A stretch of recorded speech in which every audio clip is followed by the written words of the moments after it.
வணக்கம் நட்புகளே. இன்னைக்கு ஒரு குட்டி கதை. ஒரு பள்ளிக்கூடத்துல படிச்ச பழைய மாணவர் ஒருத்தர் தன்னுடைய டீச்சரை பாக்குறதுக்காக பள்ளிக்கூடத்துக்கு போறாரு. போயிட்டு அவர்கிட்ட கேக்குறாரு, அந்த ஆசிரியர்கிட்ட, சார் என்ன ஞாபகம் இருக்கா உங்களுக்கு, நான் உங்ககிட்ட தான் படிச்சேன் அப்படின்னு சொல்லிட்டு. உடனே அந்த டீச்சருக்கும் ஞாபகம் வர மாட்டேங்குது. உடனே எந்த பேட்ச்ல படிச்ச, எனக்கு ஞாபகம் வர மாட்டேங்குதே அப்படின்னு கேக்குறாரு. அப்ப இந்த பேட்ச்ல படிச்சேன் அப்படின்னு சொல்லிட்டு, நீங்க தான் சார் எனக்கு முன்மாதிரியே, உங்களை மாதிரி ஒரு ஆசிரியர் ஆகணுங்கிறதுக்காகவே நான் முனைஞ்சு படிச்சு இன்னைக்கு ஒரு ஆசிரியரா இருக்கேன் சார், எனக்கு நீங்க தான் முன்மாதிரி அப்படின்னு சொல்லிட்டு. இந்த ஆசிரியருக்கு பயங்கரமான சந்தோஷம். எப்படிப்பா, எப்படி என்ன முன்மாதிரியா எடுத்துக்கிட்டேன்னு சொல்ற, என்ன என்ன விஷயம் நடந்தது அப்படின்னு கேக்குறாரு. இந்த மாணவர் சொல்றாரு, உங்களுக்கு ஞாபகம் இருக்கான்னு தெரியல சார், நான் உங்ககிட்ட படிச்ச போது ஏன் கூட படிச்ச என்னுடைய நண்பன் ஒருத்தன் ஒரு தடவை ரொம்ப விலை மதிக்க முடியாத ஒரு கடிகாரத்தை கட்டிட்டு வந்தான். அதை பார்த்தோன்னே எனக்கு ஆசை ரொம்ப ஜாஸ்தியா போச்சு. ஏன்னா அப்ப நான் ஏழ்மை குடும்பத்தை சேர்ந்தவன், எங்களுக்கு அதை வாங்குறதுக்கெல்லாம் வசதி கிடையாது. எனக்கும் எப்படியாவது அந்த கடிகாரத்தை அடிச்சிடணும்னு சொல்லிட்டு மனசுல ஒரு பேரசை வந்துருச்சு. அந்த சமயம்னு பார்த்து என் நண்பன் சாப்பிட்டுட்டு கை கழுவ போறதுக்காக அந்த வாட்சை கலட்டி அவன் பேண்ட் பாக்கெட்டுக்குள்ள வச்சான். நான் உடனே அவனுக்கு தெரியாம அதை எடுத்துட்டேன். என் நண்பன் அழ ஆரம்பிச்சு உங்ககிட்ட கம்ப்ளைண்ட் பண்ண, அந்த மாதிரி யாரோ கிளாஸ்ல எடுத்துட்டாங்க, எப்படியாவது கண்டுபிடிச்சு கொடுங்க சார் அப்படின்னு சொல்லிட்டு. நீங்க என்ன பண்ணீங்க தெரியுமா, எந்தவித அறவுமே இல்லாம எல்லா பசங்களையும் வரிசையா நிக்க வச்சு, டே எல்லாரும் கண்ணை கட்டுங்கடான்னு சொல்லிட்டு பொறுமையா ஒவ்வொருத்தவங்க பேண்ட் பாக்கெட்டுக்குள்ளேயும் கை விட்டு பாத்தீங்க.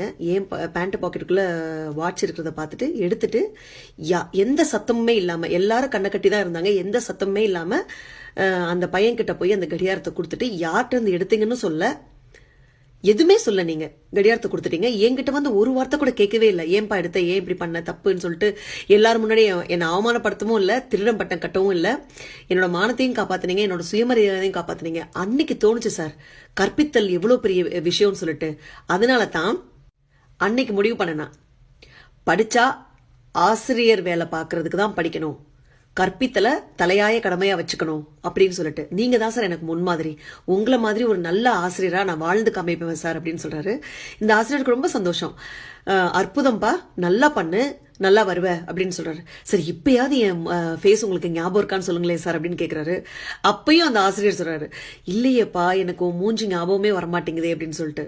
என்ன சார் இப்படி சொல்றீங்களே சார், எவ்வளவு பெரிய விஷயத்துல இருந்து என்ன காப்பாத்துறீங்க, என் முகம் உங்களுக்கு ஞாபகம் இல்லையா சார் அப்படின்ட்டு. இல்லப்பா, எப்படி ஞாபகம் வரும்னு சொல்ற, நானும் அன்னைக்கு கண்ணை கட்டிட்டு தானே எல்லாரோட பாக்கெட்டுக்குள்ளையும் கைவிட்டு யார் வச்சிருக்கான்னு பார்த்தேன், எனக்கு எப்படி உன் மூஞ்சி ஞாபகம் இருக்கும் அப்படின்னு சொன்னாராம். இவ்வளவு பெரிய விஷயம் பாருங்களேன்.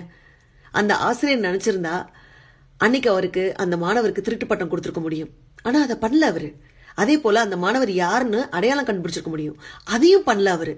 எவ்வளவு அருமையா, எவ்வளவு பொறுமையா இந்த விஷயத்த கையாண்டிருக்காரு பாருங்களேன். எங்க அந்த மாணவனோட முகத்தை பார்த்துட்டா அவனை பார்க்கும் போதெல்லாம் அந்த திருட்டு நிகழ்வு ஞாபகத்துக்கு வருமோன்னு சொல்லிட்டு தான் கண்ணையும் கட்டிட்டு அந்த கடிகாரத்தை கண்டுபிடிச்சு கொடுத்திருக்காரு. ரொம்ப நாசூக்கா ஒரு விஷயத்த இங்க சொல்றாரு நம்மளுக்கு.